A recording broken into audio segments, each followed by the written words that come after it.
Hi guys, my name is Rachel, content creator for international students and newcomers to Canada. So I've been getting this question a lot, which is, what should I do next after a study permit refusal or any other immigration application refusal? Well, in today's video, I'm going to briefly talk about GCMS Notes, why you need them, and how to request for one. I'll even tell you how getting one helped me with my immigration application that led to me getting my PR faster. But before we do that, I do want to show you this beautiful place that I'm currently at, which is Granville Island.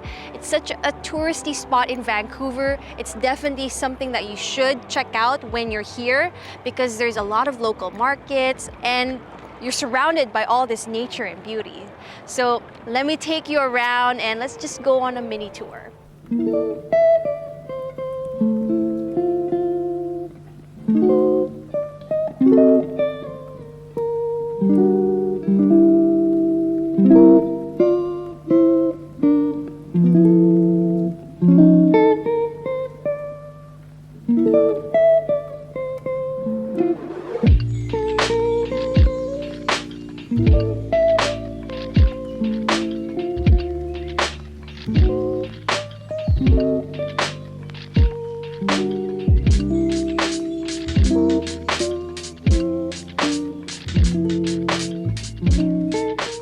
So right off the bat, what are GCMS Notes anyway?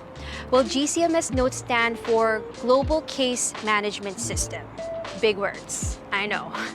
But in a nutshell, it pretty much means that you'll find the detailed notes that the visa officer has regarding your application. So how does this come in handy, you ask? Well, I like to think of it as getting a diagnosis from a doctor when I'm not feeling too good. Because I want to get to know the source of my pain and suffering right away. That way, I would know the proper aftercare or the right medication to take for a speedy recovery. So GCMS Notes work just like that. So with GCMS Notes, you'll be able to check the status of your application, check any reasons for delay, or understand the visa officer's concerns or reasons that led to your refusal. That way, if you want to reapply or appeal the decision on your application, you'll know exactly what you need to do to hopefully get a better result. Now, the next thing that you may want to know is how much does it cost? Well, it costs $5, 5 Canadian dollars, which is great because you can get substantial information about your application without breaking the bank. Now, hold up. Before you go on to Google and type how to request for your GCMS Notes, it's important to also know who can request for one. Unfortunately, only Canadian citizens, PRs, and people or businesses that are already in Canada can ask for one. So unless you have a relative or a friend that is already in Canada, you'll probably have to go through a third party such as an immigration lawyer, registered consultant, or other trusted websites to request your GCMS Notes. Do note that requesting through a third party is going to cost a little bit more, but that's just a price of convenience. Next, how long will it take to get your GCMS Notes? Well, most GCMS Notes are sent within 30 to 40 days, but it can be longer.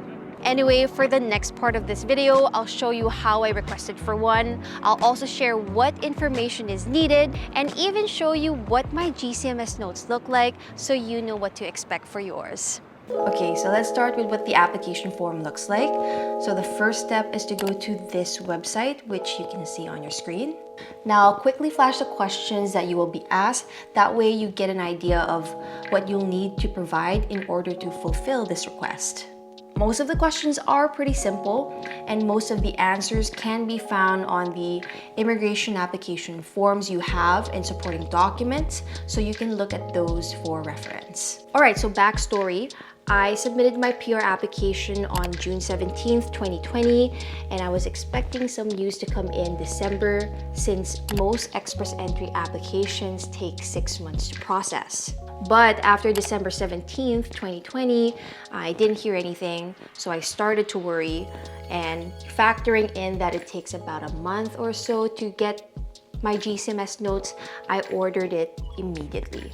On January 19th, 2021, after waiting for a while, I finally got my GCMS Notes. And I wish I could tell you everything, but my God, like it had more than 250 pages.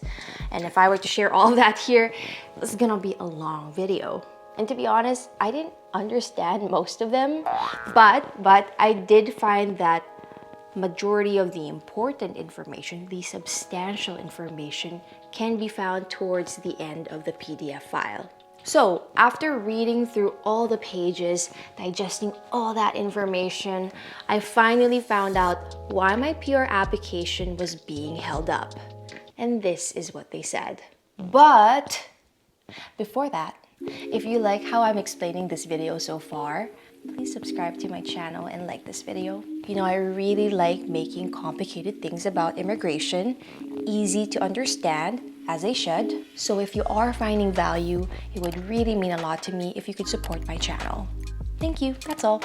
Anyway, long story short, they were holding up my PR because they couldn't confirm how long I had worked my skilled job.